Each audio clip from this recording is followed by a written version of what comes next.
আসসালামু আলাইকুম প্রিয় দর্শক, সবাইকে স্বাগত জানাচ্ছি তুরস্ক থেকে। আমি জাহিদুল ইসলাম। সিরিয়া নিয়ে নতুন খেলা শুরু করেছে ইসরায়েল। ইসরায়েলের প্রধানমন্ত্রী নেতানিয়াহু আজকে সিরিয়ার ভূখণ্ডের ভেতরে পাঠিয়েছে ইসরায়েলের প্রতিরক্ষা মন্ত্রী কার্জকে। দক্ষিণ সিরিয়াতে প্রবেশ করেছে ইসরায়েলের প্রতিরক্ষা মন্ত্রী, একজন ক্যাবিনেট মিনিস্টার, সাথে কিছু সৈন্য, কিছু সাঙ্গপাঙ্গ নিয়ে, এবং হারমন পর্বতমালার উপরে উঠে সিরিয়াকে হুঁশিয়ার করে দিয়েছে। ইসরায়েলের প্রতিরক্ষা মন্ত্রী বলছে, আমরা কোনোদিনও সিরিয়ার ভূখণ্ড ছেড়ে যাব না। আমরা এই হারমন পর্বতমালা দখল করে রাখব।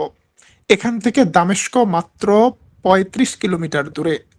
প্রতিদিন যখন আহমেদ সারা জোলানি ঘুম থেকে উঠবে, প্রেসিডেন্সিয়াল প্যালেস থেকে সবার আগে আমাদের দিকে চোখ পড়বে। সে দেখবে যে তার মাথার উপর ইসরায়েলের সেনারা তাকিয়ে আছে। সুতরাং কোনো জিহাদি যেন সিরিয়া থেকে ইসরায়েলে হামলা না করতে পারে, সেটা আমরা নিশ্চিত করব। এবং আমরা সিরিয়ার একটি বিমান ঘাঁটিতে হামলা করে সেটাই বুঝিয়েছি, যতদিন সিরিয়াতে জিহাদিরা থাকবে ততদিন ইসরায়েল এইখানে তার সৈন্য মোতায়েন রাখবে। প্রিয় দর্শক, শুধুমাত্র ইসরায়েলের প্রতিরক্ষা মন্ত্রীর উস্কানি নয়, নতুন করে দ্রুজদেরকে মাঠে নামিয়েছে ইসরায়েল। আজকে সিরিয়ার সুয়াইদা অঞ্চলে দ্রুজদের নেতা হিকমত আল হিজরি বিশাল এক গাড়ির কনভয় র্যালি করেছে। সেখানে নেতানিয়াহুর ছবি, সেখানে ইসরায়েলের পতাকা নিয়ে মিছিল করেছে। সে মিছিলে দ্রুজদের নেতা হিকমত আল হিজরি দাবি করেছে, দ্রুজরা হলো ইসরায়েলের ইন্টিগ্রাল পার্ট, তারা ইসরায়েলের অংশ। চলুন দেখে আসি দ্রুজদের উস্কানি। مسير سيارات في جبل باشان تأكيدا على عمق العلاقة بين الدروز نحن وإسرائيل. اليوم بمسيرة دعم وتأييد وشكر لدولة إسرائيل على وقفتها معنا وحمايتنا بشهر تموز 2025 من حرب الإبادة اللي قامت علينا من عصابات التكفير والجهل والإرهاب. ونحن اليوم بنأكد الشكر والدعم لدولة إسرائيل جيشا وشعبا وحكومة ولدروزنا بدولة إسرائيل، وبنقول لهم ألف شكر، ونحن وياكم على العهد، ونحن امتداد. এই দাড়িওয়ালা জুব্বা পরা দ্রুজ নেতা হিকমত আল হিজরিকে অনেক আগেই কিনে নিয়েছে ইসরায়েল। তার সাপোর্টাররা বলছে তারা শুকরান, কৃতজ্ঞতা প্রকাশ করছে দৌলত আল ইসরায়েল, ইসরায়েলি রাষ্ট্রের প্রতি। ইসরায়েল নাকি তাদেরকে ভাত কাপড় দিয়ে পালে। لدولة إسرائيل، وإنه هذول الإرهابيين اللي هجموا علينا بتموز ال 25 هن نفسهم اللي هجموا ب 7 أكتوبر على دولة إسرائيل وقتلوا اليهود. هذول ما بيميزوا غير القتل، ما عندهم لا بناء ولا دولة. ইহুদিদের প্রতি তাদের কৃতজ্ঞতা প্রকাশ করছে। মজার ব্যাপার হলো, আমরা যদি সিরিয়ার মানচিত্রের দিকে তাকাই, পুরো মানচিত্র সাফ করে ফেলেছে এরদোয়ান এবং আহমেদ আল সারা। মানচিত্রটা অনেক রঙের ছিল। এই সব মানচিত্র এখন মাত্র দুইটি জায়গা দখলদার বাহিনীর হাতে। একটা লাল জায়গাটা পিঙ্ক কালার, এটা হিজমত আল হিকরির দ্রুজ বাহিনীর নিয়ন্ত্রণে আছে। আর বাকিটা যেটা দেখছেন, এটা গোলান মালভূমি, যেটা বহু বছর ধরে ইসরায়েল দখল করে রেখেছে সিরিয়ার ভূখণ্ড। তবে আজকে সিরিয়ার পক্ষে কথা বলেছেন প্রেসিডেন্ট এরদোয়ান। প্রায় এক সপ্তাহ ধরে প্রেসিডেন্ট এরদোয়ান নিশ্চুপ ছিলেন। বিশ্ব রাজনীতিতে কোনো বিষয়ে এরদোয়ানের কোনো বক্তব্য ছিল না, কারণ এরদোয়ান অফিসিয়াল ছুটিতে ছিলেন, ফ্যামিলির সাথে সামার ভ্যাকেশনে ছিলেন। আজকে প্রেসিডেন্ট এরদোয়ান ব্যতিক্রমধর্মী একটি অনুষ্ঠানে সামিল হয়েছেন। তিনি তুরস্কের সেলজুক সালতানাতের সময় সেলজুক সম্রাট আল পারসালান কর্তৃক যে বাইজেন্টাইন সম্রাটকে পরাজিত করা হয়েছিল 1071 সালের ঐতিহাসিক মালাজগির্জ যুদ্ধের বিজয় বার্ষিকী 955তম বার্ষিকী উদযাপন উপলক্ষে একটি অনুষ্ঠানে বক্তব্য রেখেছেন। সেলজুক শহীদদের কবরে দোয়া অনুষ্ঠানে যোগ দিয়েছেন। তুরস্কের ধর্মমন্ত্রীকে দেখা যাচ্ছে, তুরস্কের এমএইচপি পার্টির প্রধান দেবলেত বাহাচিলিকে দেখা যাচ্ছে। তুরস্ক সেই অনুষ্ঠান থেকে নতুন করে হুঁশিয়ারি দিয়েছে, এবং এরদোয়ানের পাশে ছিল সেলজুক সালতানাতের সৈন্যরা, তুরস্কের উসমানী সালতানাতের যে বিখ্যাত জেনেসারি বাহিনী ছিল তাদের পোশাক পরা সৈন্যরা, এবং এরদোয়ান সহ তার পুরো ক্যাবিনেট তাঁবুতে অবস্থান করছে। তারা অনেকগুলো তাঁবু টাঙিয়েছে এবং সেখানে Kürdüyle জাতির উদ্দেশ্যে এরদোয়ান ভাষণ দিয়েছে। আমরা প্রথমে একটু অসাধারণ সেই হারিয়ে যাওয়া তাঁবুর কালচারটিকে দেখাচ্ছি। 50টি তাঁবু টানানো হয়েছে এখানে। দূরে একটা লেক দেখা যাচ্ছে। এই লেকের পাশে একদিন যুদ্ধ হয়েছিল। সেই যুদ্ধ বাইজেন্টাইন সম্রাট পরাজিত হয়েছিল সেলজুক সৈন্যদের কাছে, সেলজুক সালতানাতের কাছে। তারপর থেকে এই তুরস্ক, এই ভূখণ্ড মুসলমানদের অধীনে চলে আসে।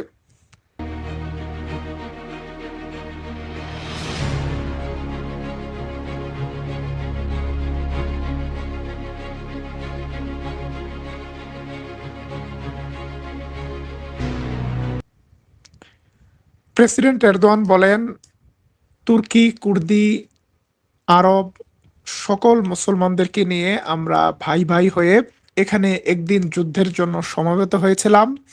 আমরা যেভাবে বাইজেন্টানদেরকে পরাজিত করেছিলাম, সেই স্পিরিট থেকেই মুসলমানরা একদিন ইস্তাম্বুল বিজয় করেছিল। সেই স্পিরিট থেকে মুসলমানরা একদিন ক্রুসেডারদের বিরুদ্ধে যুদ্ধ করে বাইতুল মুকাদ্দাসকে মুক্ত করেছিল। চলুন এরদোয়ানের Arabıyla, বক্তব্য একটু শুনে আসি। Alevisiyle, Sünnisiyle omuz omuza verenler işte buradadır. Gönül birliği, ülkü birliği, kader birliği içinde burada tarihe geçen bir destan yazılmıştır. Millet olarak bu destana inşallah yenilerini eklemekte kararlıyız. 86 milyonun প্রিয় দর্শক, প্রেসিডেন্ট এরদোয়ান বলেন, যদি তাদের কোনো পরিকল্পনা থাকে তবে আমি আপনাদের নিশ্চিত করে বলে দিতে চাই আমাদেরও কিছু পরিকল্পনা আছে। তারা যদি কোনো চক্রান্ত করে তবে কৌশল আমাদেরও আছে। কেউ এখানে উস্কানি দিয়ে পার পাবে না। এই অঞ্চলে রক্তপাত, এই অঞ্চলে বিশৃঙ্খলা সৃষ্টি করার কোনো চক্রান্ত তুরস্ক মেনে নেবে না। এবং তুরস্ক সবসময় যেমন মজলুম মানুষের পাশে ছিল, তুরস্ক মজলুম মানুষদের পাশে থাকবে। প্রিয় দর্শক, আজকের লাইভে একটি মানচিত্র দেখাতে চাই। এই মুহূর্তে তুরস্ক শুধুমাত্র তুরস্ক থেকে নয়, শুধুমাত্র সিরিয়ার পাশে নয়, পুরো অঞ্চল ঘিরে একটা বিশাল এলাকায় সামরিক উপস্থিতি নিশ্চিত করেছে। মার্কিন যুক্তরাষ্ট্রের পর এই মুহূর্তে পৃথিবীতে সবচেয়ে বেশি বিদেশি সামরিক ঘাঁটি রয়েছে তুরস্কের। বলকান অঞ্চল থেকে শুরু করে আফ্রিকা, কাতার থেকে শুরু করে লিবিয়া, বলা যায় ইসরায়েলের সাহায্য আসতে পারে এইরকম প্রতিটি গুরুত্বপূর্ণ স্ট্র্যাটেজিক রাস্তার উপরে তুরস্ক সামরিক ঘাঁটি তৈরি করেছে। এবং এই ঘাঁটির তৈরির বিষয়টা তুরস্কের ইস্তাম্বুল বিজয়ের সাথে অনেকভাবে মিলে যায়। তুরস্ক ইস্তাম্বুল বা কনস্টান্টিনোপল, যেটা বাইজেন্টাইন সাম্রাজ্যের রাজধানী ছিল, সেই রাজধানী জয় করার আগে 100 বছর ধরে এই শহরের চতুর্দিকের গুরুত্বপূর্ণ স্থানগুলোর নিয়ন্ত্রণ নেয় এবং শক্তিশালী দুর্গ তৈরি করে।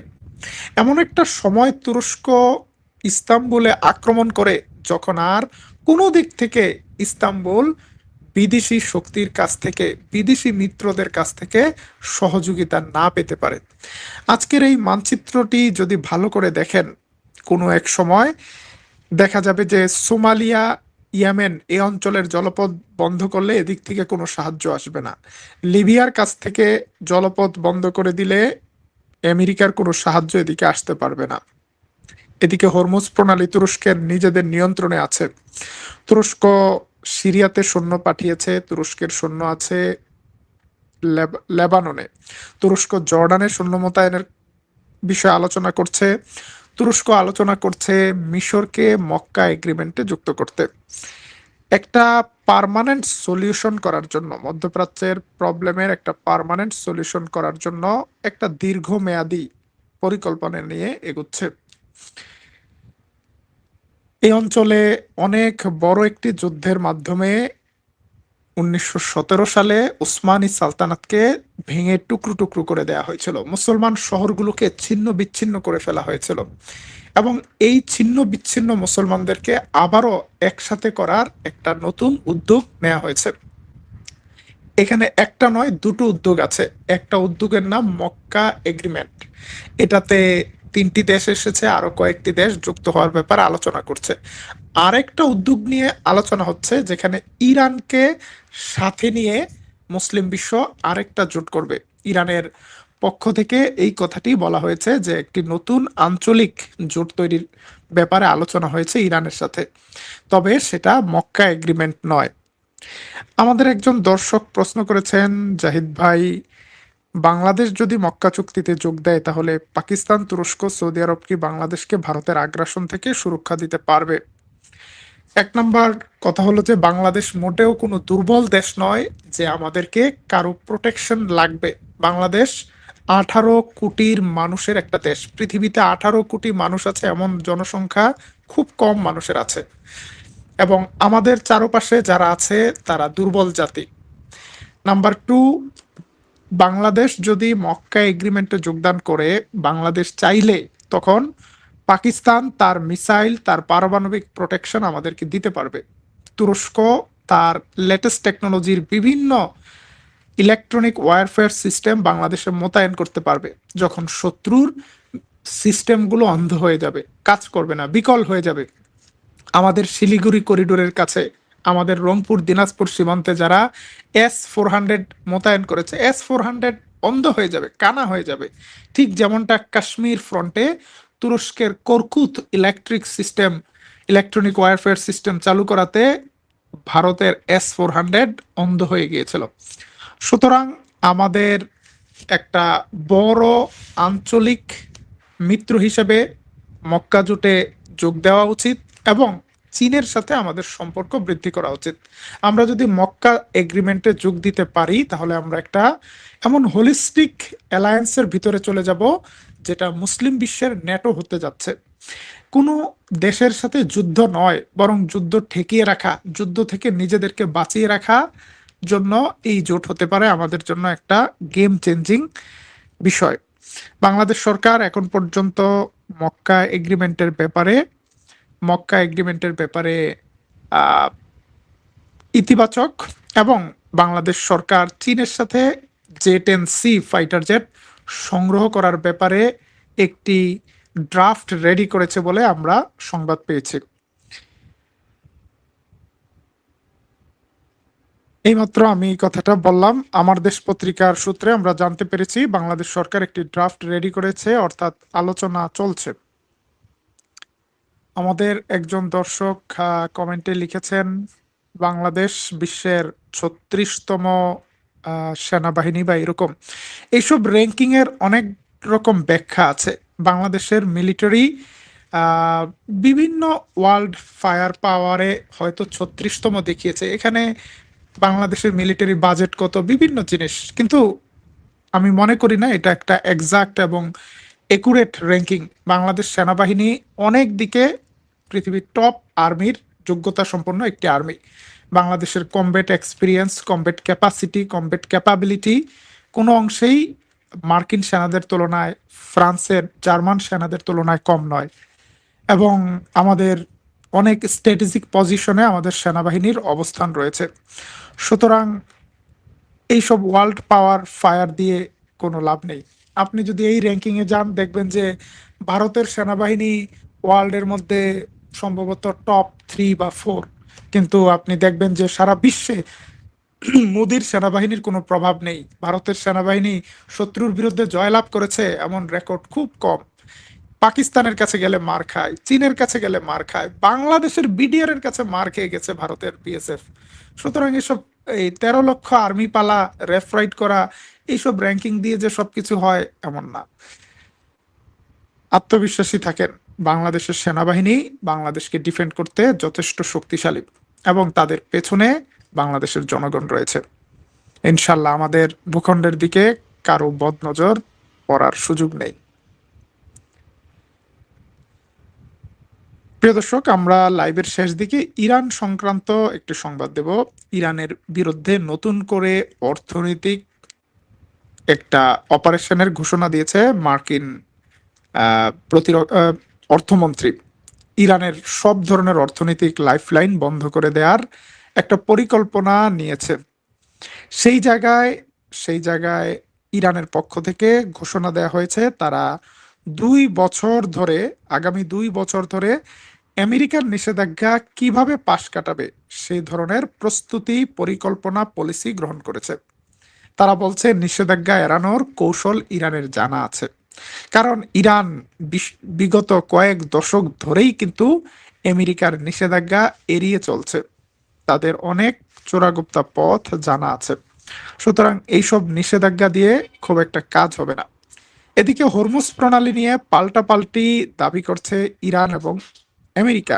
আমেরিকা দাবি করছে তারা হরমুজ প্রণালী থেকে ইরানের মাইনগুলোকে সরিয়ে ফেলেছে, ইরান যেন আর এখানে মাইন না পোতে। ইরান বলছে হরমুজ প্রণালীর উপর পূর্ণ নিয়ন্ত্রণ ইরানের আছে, ইরানের অনুমতি ছাড়া কোনো জাহাজ এদিক দিয়ে যেতে পারবে না। আমরা পরিস্থিতির দিকে নজর রাখছি। এখন পর্যন্ত ইরান আমেরিকার নতুন কোনো নতুন করে কোনো আহ, বড় আপডেট নেই যে কোনো আলোচনার টাইমলাইন বা রোড ম্যাপ হয়েছে।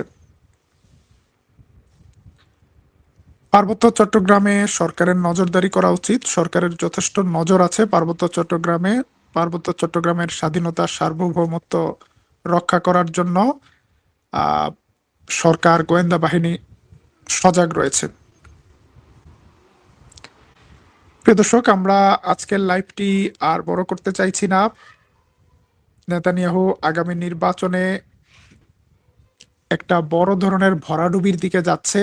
সকল জনমত জরিপ বলছে নেতানিয়াহু একক সংখ্যাগরিষ্ঠতা পাবে না। এমনকি নেতানিয়াহুর সাথে যারা জোট বেঁধেছিল তারাও সংখ্যাগরিষ্ঠতা পাবে না। এ কারণে নানা ধরনের উস্কানিমূলক কর্মকাণ্ড দেখা যাচ্ছে, কখনো লেবাননে, কখনো গাজায়, কখনো সিরিয়ায়। কিন্তু এসব দিয়ে মনে হচ্ছে না এই নির্বাচনে পার পাবে। দিন গুনছে নেতানিয়াহু। অক্টোবরই হতে পারে বিশ্ব রাজনীতি থেকে নেতানিয়াহুর বিদায়ের ঘন্টা বাজার মাস। কিন্তু পরাজয়ই শেষ কথা নয়, তারপর আসছে বিচার। অনেক বিচার অপেক্ষা করছে। দুর্নীতির দায়ে বিচার, ঘুষ দুর্নীতির বিচারের পাশাপাশি গণহত্যার দায়ে বিচার। দেখতে চাই নেতানিয়াহুর শেষ পরিণতি কি হয়। নেতানিয়াহুর শেষ পরিণতি কি হওয়া উচিত, কেমন হতে পারে তার কর্মকাণ্ডের ফলাফল। 2 জায়গায় ফলাফল হবে, শুধু এক জায়গায় না।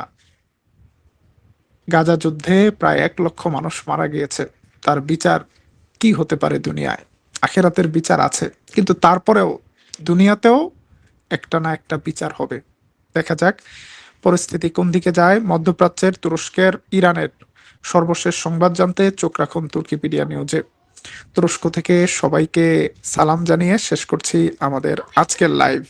আল্লাহ হাফেজ।